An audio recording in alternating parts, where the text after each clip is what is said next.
अस्सलामुअलैकुम वरहमतुल्लाहि वबरकातुहू।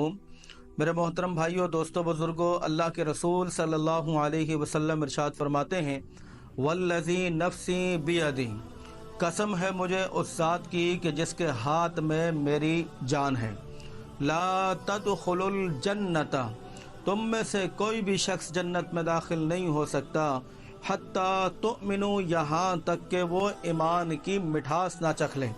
यानी कि जन्नत में जाने के लिए ईमान का होना ये शर्त अव्वल है। आप लाख अच्छे काम कर जाएं, अगर ईमान की दौलत से आप खाली हैं तो ये गुमान मत कीजिएगा कि अल्लाह पाक आपको जन्नत अता फरमाएंगे, बल्कि जन्नत में जाने के लिए ईमान कसौटी है। ईमान है क्या चीज़? ईमान एक अल्लाह रब्बुल आलमीन से एग्रीमेंट है, एक अहदनामा है।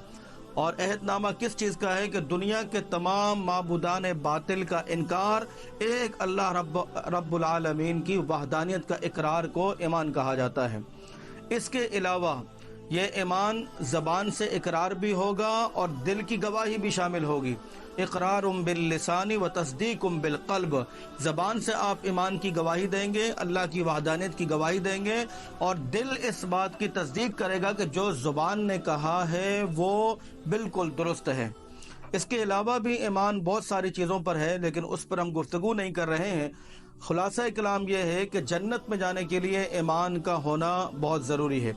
अल्लाह के रसूल फरमाते हैं कि वला तुमिनु हत्ता तहाबू, ईमान कोई हलवा नहीं है कि आपने खाया बगैर चबाए उसको आपने हलक से नीचे उतार लिया, हजम कर लिया। नहीं, ईमान उस वक़्त तक तुम्हारे अंदर पैदा नहीं हो सकता है कि जब तक कि तुम आपस में तुम्हारे अंदर मोहब्बत पैदा ना हो, जब तक तुम्हारे अंदर गमख्वारी का मादा पैदा ना हो, जब तक तुम्हारे अंदर सब्र का मादा पैदा ना हो, जब तक कि तुम मुसलमानों को तकलीफ़ें देने की साजिश में तुम शरीक ना हो, उस वक़्त तक ईमान नहीं आएगा।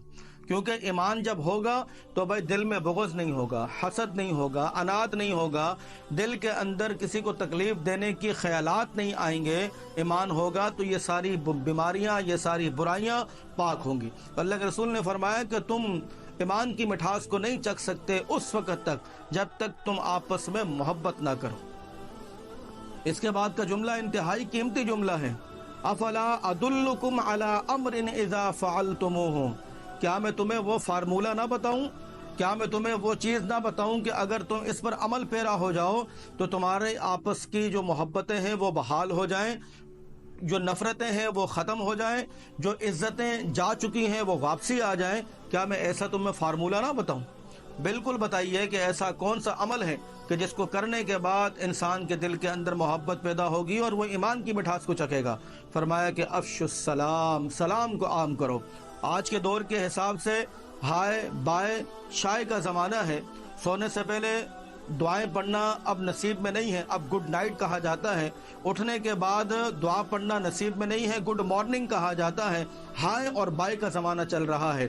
मेरे मोहतरम भाइयों, दोस्तों, बुजुर्गों, इसी हाय और बाय ने हमारे दिलों के अंदर से मोहब्बतें ख़त्म कर दी हैं, नफ़रतों को जगह दे दी हैं। इसी हाय और बाय ने आपस की जो भाईचारगी थी, आपस की जो मोहब्बत थी, लगन थी, आपस का जो एहसास था, दर्द था, उस चीज़ को ख़त्म कर दिया है।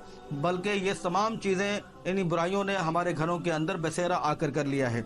अल्लाह के रसूल अलैहिस्सलातु वस्सलाम फरमाते हैं, कितनी ताकीदन ये बात कही गई है कि मम बदा बिल कलाम क़ब्ल सलाम फला तजीबू, अगर कोई शख्स तुम्हें सलाम करने से पहले बात करता है, तुम्हारे साथ कलाम करता है, गुफ्तगू करता है, तो भाई तुम उसकी बात का जवाब ना दो। सलाम को इतनी अहमियत क्यों दी गई है? आपने कभी इसके माने मफ़हूम पर गौर किया? कभी आपने इसके तर्जुमे पर गौर किया? कभी आप इसकी गहराई पर गए कि अल्लाह रब्बुल इज़्ज़त ने ये सलाम के सेटअप को क्यों रखा है? अस्सलामु अलैकुम, जरा जुमलों पर तो गौर करें। मैं तुम पर अल्लाह की तरफ से सलामती भेजता हूँ, यानी कि मैं तुम्हारे हक़ में ये दुआ करता हूँ कि अल्लाह पाक तुम्हें हर शर से, हर मुसीबत से, तकलीफ़ से, हर परेशानी से, हर बुराई से अल्लाह पाक तुम्हारी हिफाजत फरमाए, अल्लाह पाक तुमको सेफ कर ले, अल्लाह पाक तुम्हारी हिफाजत फरमाए। और ये सलाम किसकी तरफ से है? उस बादशाह की तरफ से है कि जिसके दर पर फ़कीर भी आकर झुकता है और बादशाह भी आकर झुकता है। मैं तुम्हें उस बादशाह की हिफाजत में देता हूँ, मैं तुम पे सलामती भेजता हूँ। लिहाजा मेरे मोहतरम भाइयों, दोस्तों, बुजुर्गों, जब भी आपस में मिलो तो अस्सलामु अलैकुम।